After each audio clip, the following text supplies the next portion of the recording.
క్రైస్తవ మత పెద్దలు తమ మతంలో తమ గొప్పోళ్ళు అనిపించుకోవడానికి, నేను ఇందాక చెప్పినట్టు సినిమాలో విలన్ చూపెట్టకపోతే హీరోకి ఎలివేషన్ ఉండదు కాబట్టి విలన్ చేసి వాళ్ళు హీరోలు అవుతున్నారు మత పెద్దలు.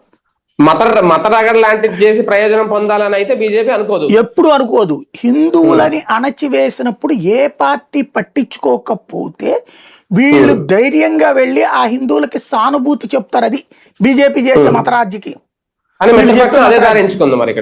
ఏది వీళ్ళు వీళ్ళు ద్వేషాన్ని ఎంచుకున్నారు. తేడాది, వీళ్ళు పరమత ద్వేషాన్ని ఎంచుకున్నారు.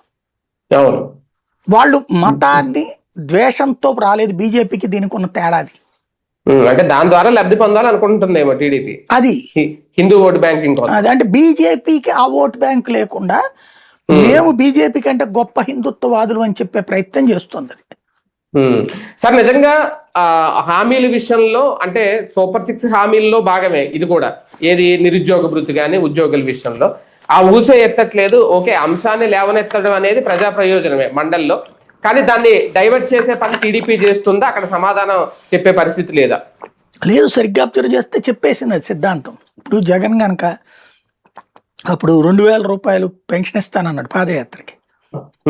అంటే వెంటనే చంద్రబాబు గారు నేనే 2000 ఇచ్చేస్తానన్నాడు ఎలక్షన్స్ కు ముందు. ఇచ్చేసి చంద్రబాబు ఇట్ట చేస్తాడు నేను చెప్పగానే, కాబట్టి నేను అధికారంలోకి వస్తే 3000 చేస్తానన్నాడు జగన్.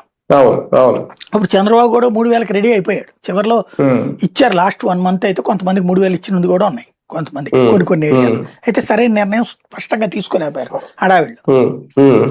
అయితే జగన్ వచ్చాక ఏం చేశాడు, 3000